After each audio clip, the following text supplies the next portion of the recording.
Good afternoon. This is Gabe from LMI. I'm working. Not really working.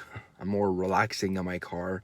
I will be speaking on a subject that quite sensitive, which is the following: why would someone commit suicide? So why would someone commit suicide? Bit of a lofty question. Really sensitive question, but also an important question to be answered. Do I claim to have the answer? Nope. I'm not an expert. I'm not a psychologist. I can only speak from my own experience, and I'm really hoping that this afternoon, you will hear a message of hope. That you'll hear a message that you can connect with, and that you might get inspired to then apply some of these key ideas to your own life. But first of all, I want to share, it's pretty obvious in the description, a couple of years ago in 2014, I believe it was July 21st, 2014, I received a call. And this call, quite shocking, and it was that my uncle, Gilles, took his life. He literally hang himself in his garage and leaving his family just there, right? So if you're watching this right now, first of all, there's a reason why you're watching it. There's a message that you need to hear for your own life, because you may not have had any suicidal thoughts, but you may know someone that has. And better equipping you and becoming more aware that it is the reality of what we're living in. I'm not sure if you know, but we're going through a pandemic and people are losing their job and people are struggling mentally, emotionally, physically, and spiritually. So for you to become more equipped to how to deal if this does happen is so crucial. I've had a hard time dealing with it. Who wouldn't? We're all human beings. We're not perfect. But first thing I want you to realize is some people may disagree because of their belief system, but we only have one life to live. This is it. This is the only life we have to live, and sometimes people think that, well, the easy way out is through suicide. The easy way out to get rid of this pain that I'm feeling is through suicide. The only thing someone would do if they do commit suicide in the hope of getting rid of their pain is actually that you're giving that pain to your loved ones. So I have experience dealing with quite a few people that has suicidal thoughts, and maybe because my background is a correctional officer. I used to be in the army. I've studied contravention contre le suicide in college, so I have tools in my toolbox to have a quality intervention with someone that may have those thoughts. And throughout the last decade, I had quite a few of these conversations. I'll share a bit of a story without giving any details of the person or so, but in my early years as a coach, I had a friend, obviously a client, that struggled, and he literally came back to me and said, "Gabe, I am still here because of you. Last night I had planned to, and I was going to attempt suicide, and I didn't do it because you gave me hope that there's more to life than just what I was currently living." And the reason why I'm sharing this story and leaving a lot of details out of the story is you can also be that person.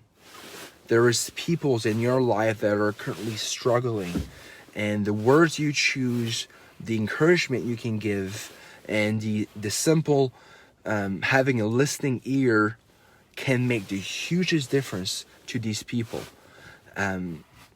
Moving on, I feel that one of the greatest gifts that you can give yourself if you're struggling mentally is, one, the understanding that you're a human being and it's all right sometimes to struggle. Two, having a mindset of gratitude, recognizing that yes, life is hard, but there's things in life that you can still be grateful for. The fact that you're here listening, probably on a smartphone device, you're way above the average. Think about this for a minute. Like, this is like, if you're currently in a room temperature, control temperature room, you're already being perceived as quote unquote rich to half of the population on the planet. Like, if you're in a car or you do have a car, you're literally being perceived as someone that is rich to half of the planet. So there's so much things to be grateful for. Every single heartbeat that you have is literally a gift that I believe from God. All of the things you have in front of you, there's just so much things to be grateful for. And often when we do have a slump, or we're in the fog, or we don't think there's a light at the end of the tunnel, there's always a light at the end of the tunnel. You will never go through things that you're not capable of going through. Even though you feel like, oh, well, this why is this happening to me? Well, there's obviously a reason why it's happening to you. And you're going to go through it, and you're going to learn to grow your character and your faith, and you'll become a better person in results of what you're going through. That's why we're going through hardships. So you need to realize that there's things you can be grateful for. Two, life is never meant to be easy. So if you feel like, why is life so hard? Well, it's supposed to be hard. This is the belief of mine. So I'm not trying to tell you what you should believe in, but I believe that this is not home. This is not home, and this life is really short, and this life is also finite. Something that is finite means that there's a beginning and there's the end. We're all gonna die. Like, I'm not sure if you realize this, and when you think about dying, usually people is like, ooh, I want to talk about dying, but we're all gonna die, okay? You're gonna die, I'm gonna die, we're all eventually gonna die. And that was extremely negative to say, but it's also factual. Like, and usually when we think about dying, we think, well, yeah, we die, everyone dies, like, but not me. I'm not gonna die. No, you're also gonna die, and we need to face the reality that eventually we will die.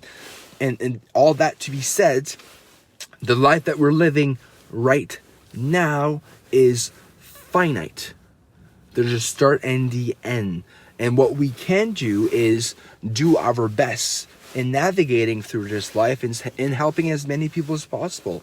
The reality is, there needs to be a better awareness around the idea that there is people out there, and that shows quite shockingly that there's a lot of people that have had suicidal thoughts, and it's something that needs to be discussed. And what I'm hoping to give you today is some ideas, some tools, some guidance, some awareness around, we need to be better equipped to facilitate these specific conversation with people that might be a family member or a colleague, and all you can really do sometimes is try to listen. Often I see a lot of business owners, they're already at the top. They may have a big bank account, but often it's lonely at the top, and it might be lonely where you are in your life. And all we really need to have is sometimes just someone to talk to. So be that person. Be that person to talk to when maybe you'll be that person that I've helped that person when I was only 23 years old. I didn't really knew what I was really doing or what was the intent, but literally at the age of 23 years old, I had one of my clients that looked me in the eye and said, "Hey Gabe, you know what? I'm still here because of you. Because you gave me hope when I felt hopelessness. So I really hope you gain some value. No agenda, just raw, real, hopefully relevant. And as always, I'll finish by saying, I love you. I love you all. I'm not afraid to say it because I know how much I am loved in my own life. And my goal is just love as many people as possible. That's it. The end. Peace out.